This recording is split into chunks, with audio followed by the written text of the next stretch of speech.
My full name is Jennifer Surlas. I go by Jen for the most part, or Surlas, kind of resulting from my sports career. The name of my company is Engel and Volkers Real Estate. So in fact, I work for two different companies in the real estate industry. Engel and Volkers is our real estate sales company. And then I also wear a second hat, which is for neighborhood settlements, which I'm a settlement agent. So a lot of people are a little confused about that, but that's kind of what I do. Awesome. Can you tell me a little bit about those two positions that you have, the two hats that you're holding here? Yeah. For somebody like me who's not really well versed in the differences, would you Sure. mind sharing with our listeners the differences? Wouldn't mind at all. Thank you. You're welcome. Real estate sales is simply real estate. Basically taking buyers out, ushering sellers through the process. I've been doing this for 19 years, and I absolutely adore it. The part that I love are the people, and just working with folks every day, different kinds of people, different kinds of transactions. Every day is different, which is amazing. And that's really what I do. Real estate is not about opening doors to houses.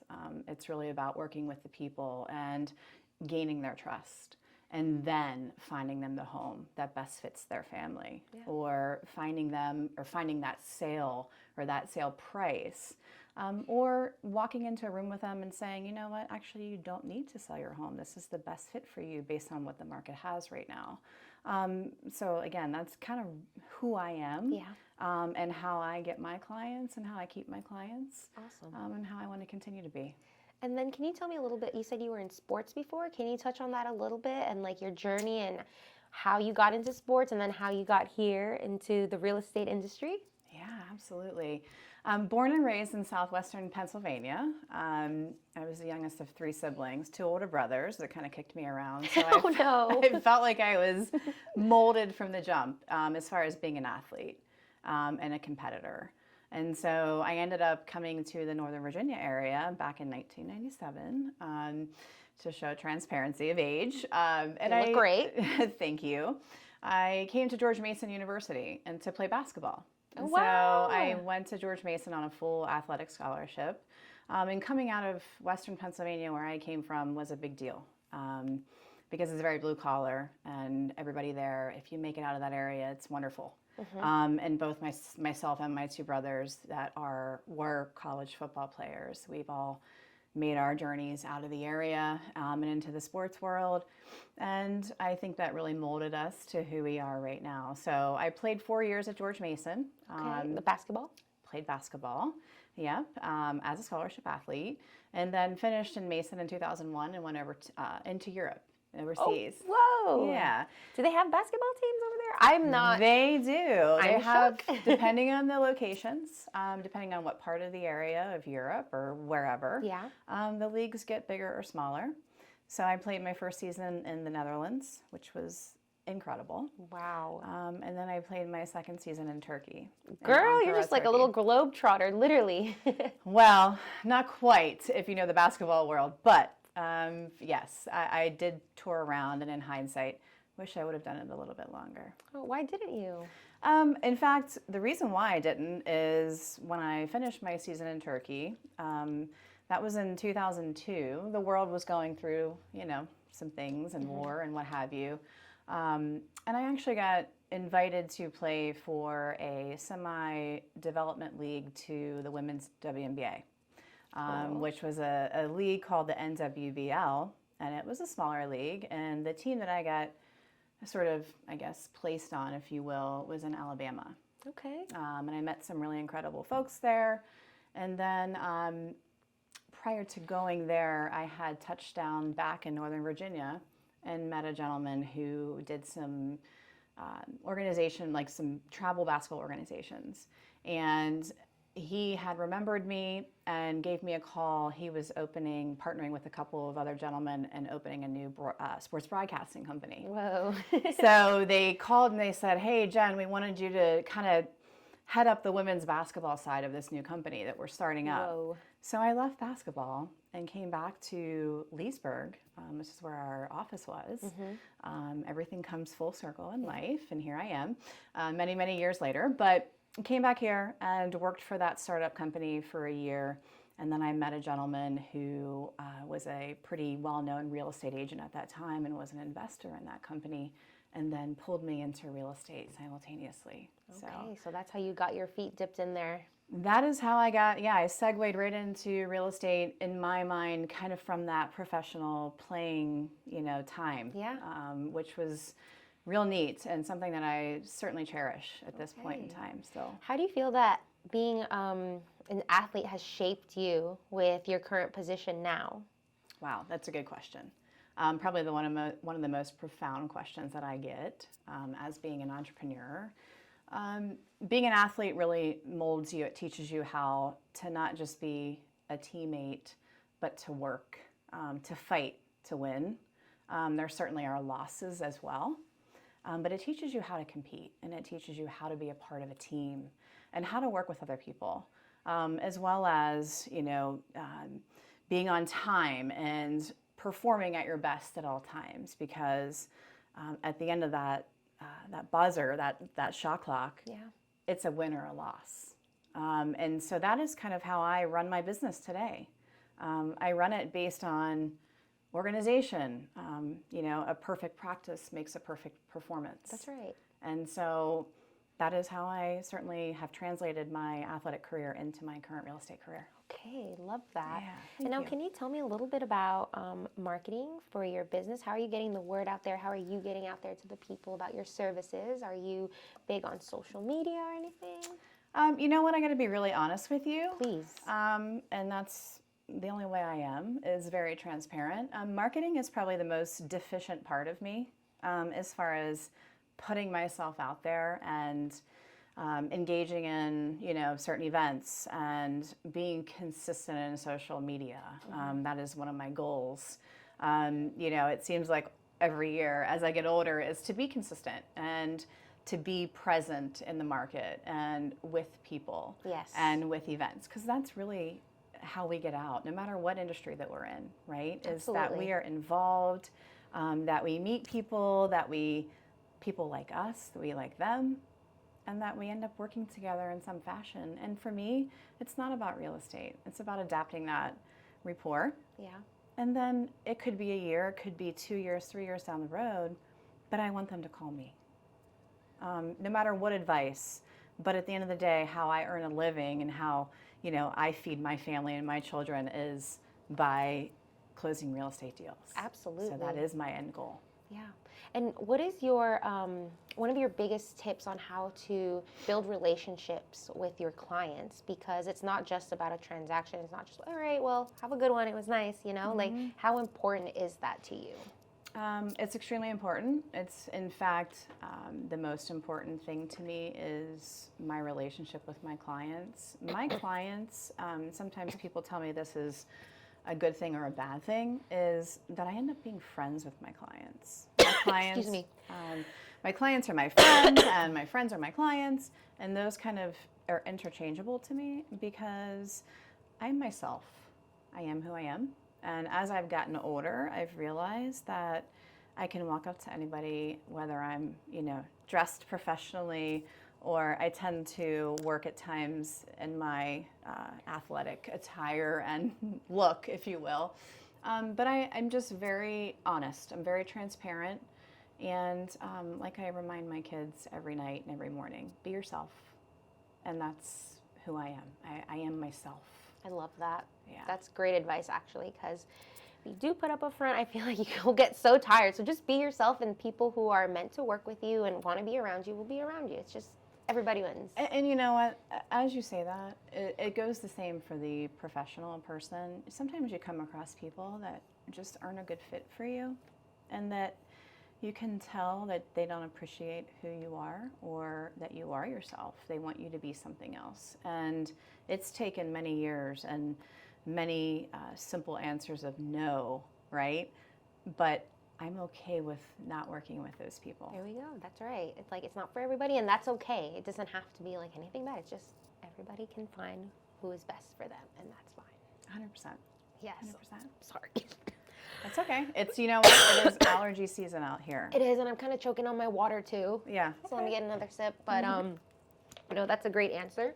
Thank you.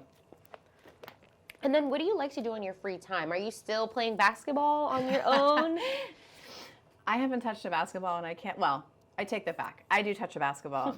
I have an 8-year-old son and a 7-year-old daughter that are active in sports as well. And I do not push them to playing a certain sport.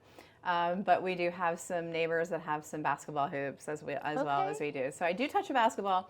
But my passion is to just really stay in shape and to work out. I think, again, that as I get older, I keep saying that and prefacing a lot of questions with that.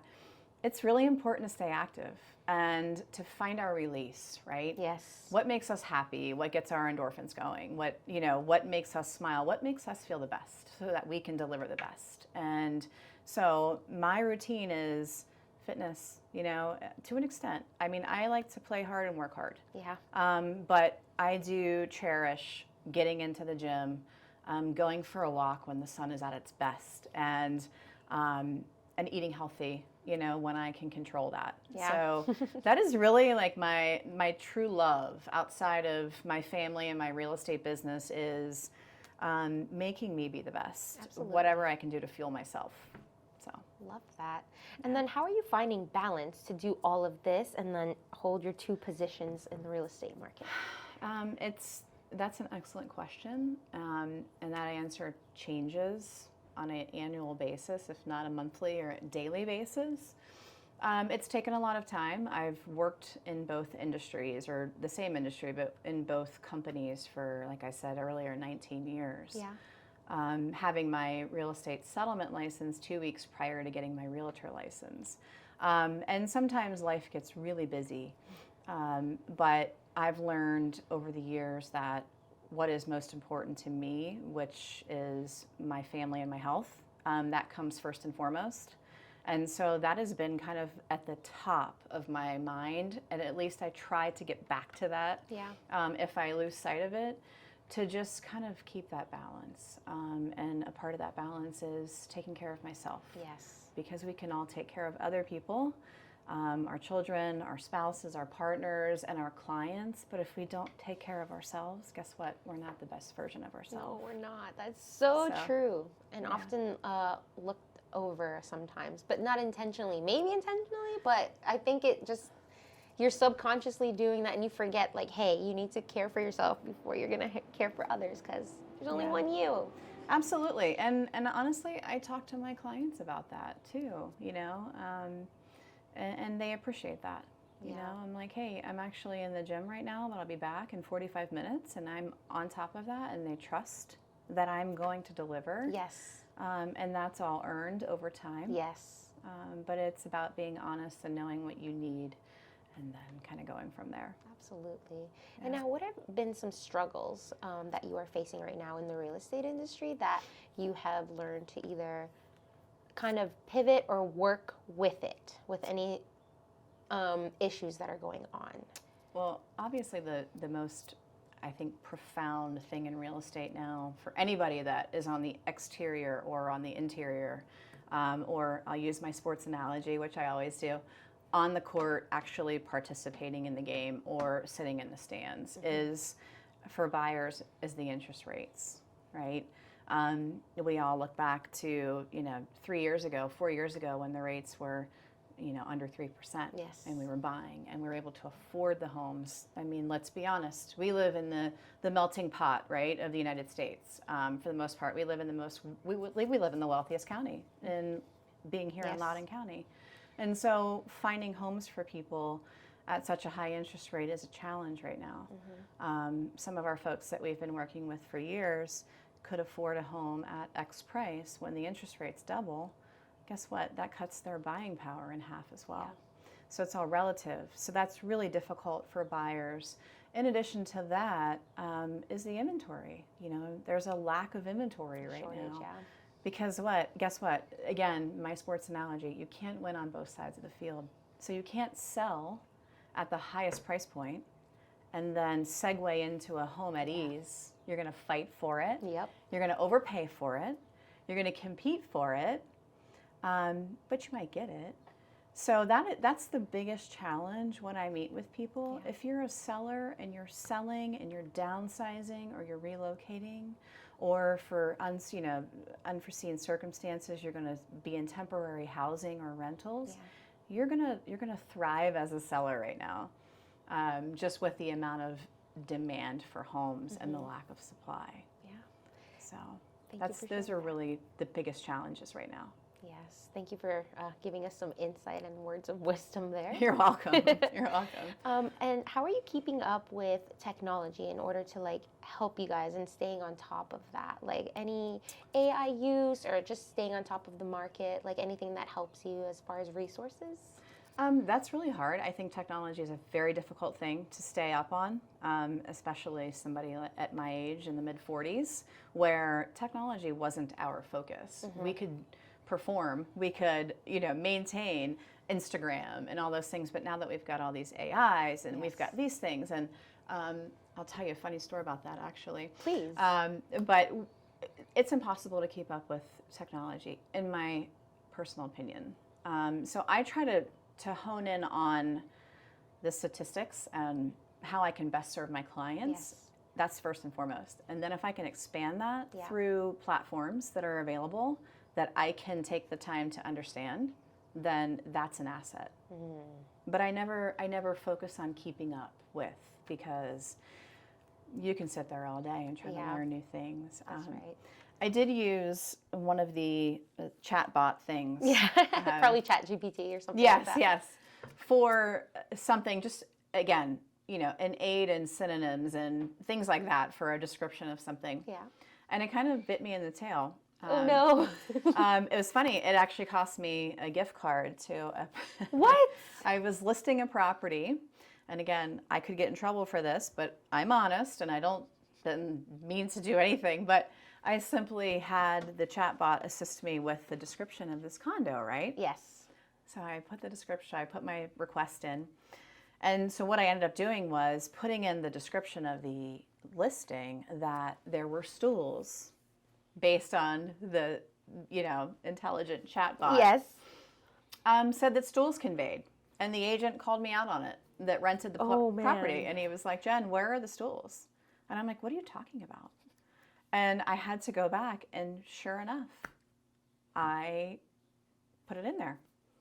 Because I loved like that sentence. Yes. So I threw that sentence there, changed it up a little bit, and then clicked active, and then he ended up renting it to his son. Okay. He calls me up and I said, you know what, Jim, I got to be honest with you. I totally goofed up. And this guy is one of the older realtors. He was phenomenal, but he was older, so he didn't even catch my whole chat GPT. Like that didn't even go anywhere with him.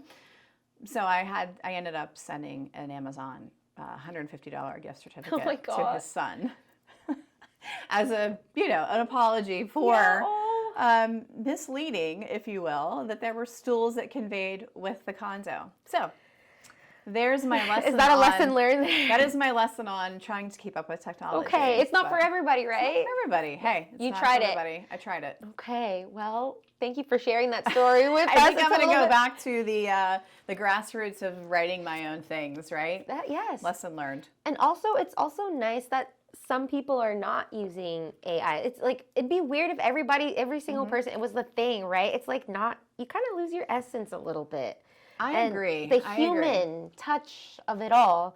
And it's nice and refreshing to see when people are like, I'm not really into like the social media thing. You just you do like you said, grassroots, like shaking hands, talking to people in person, one-on-one, as opposed to like sending a video. It's just just make the effort to maybe meet up for coffee as opposed to just sending the video. I think that means a lot.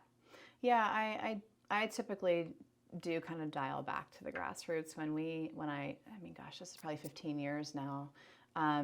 The owner of my company, Julie Brody, of Engel and Volkers and Neighborhood Choice Realty, who is kind of our rental division of the company, she loaded herself, myself, and a few other gals. We loaded backpacks up with flyers, and we walked miles to in townhome communities, dropping our cards and our flyers and just introducing ourselves. And that's sort of how we built our company. and built our business. Yeah. And kind of got some really good momentum. No, I love that. And it's So- cute. Like you get to go out, be with your friends, talk to people, shake hands. I love that. Yeah, and for me too, it was a workout. See, everything has to lead to a workout with you, doesn't hey, it? if I'm going to do something and I'm going to be out there, I'm going to do it right. And, you know, at that point, I don't think we had watches to start our watch as far as the workouts go. But yeah, no, it was certainly a win-win situation. Okay, Yeah. I love that. And as far as sports, is basketball the only sport you've ever played? Because to me, you seem like a triathlon type of girl or something. I am not a triathlon. Let me clear that up. So when I was younger in high school, I played softball, volleyball, and basketball. Okay, I knew you played something. I was like, she's too fit. There's no way she just played basketball. But it's been obviously many, many years since I've participated in an active sport. But I did have the passion to play volleyball or basketball in college. And then I was pulled to George Mason by an assistant coach who ended up being a head coach for many years by the name of Debbie Tannehill, who actually works in real estate now with me. We're in the same brokerage. Nice. She has since gone to the yoga side of athletics. Okay. If you will. Nice and calm. Yes, calming. Very good for our industry of the hustle and bustle. Yes. But she's pulled me into some yoga, which again, I need to get back into to be more consistent in that. How do you like it? Because it's not as like, crazy intense, but it's a lot of like bending and stretching and breathing. You know what? It's amazing. It is so good. It's you feel so refreshing afterwards. You do feel like you're stretching because when you play sports and you grind, you hurt. And yes, it feels good. And yes, you may win or you may lose, but you don't get that stretch and you don't get those words. Like they're in yoga, the practice itself, if you can get into it and you can be conscious and aware of the words that are being said and the breathing that's being done as you're performing. In that moment. That's huge. And that's a real challenge for me. So that's why I like to do yoga. Yeah. And I like to participate in that. Perfect. But really now I've gone from a couple co-ed softball leagues over the last 5 years and doing yoga consistently with Debbie and her classes. Okay. And then just to my own regimen at the gym. So love that. And then what are your kids playing in sports right now? Any basketball? No. No, my kids are not in basketball. They have not. They're a little young. They're getting to the age where they may start to dabble in a league or something old are like they? that. 8 and 7 and 8. Yeah, they're still little. They're 16 months apart. My daughter is 7. She's in soccer. She's our little feisty, fighter. And our son is more of the engineer type of brain, but he's our little husky guy. He's in flag football here in Loudoun. There we go. That's cute. Get him started then there. Get him started. Our goal is for them to have fun, and I want them to understand how to win and lose in life, and how to be a part of a team. And so, with children, it's constant lessons, no matter what.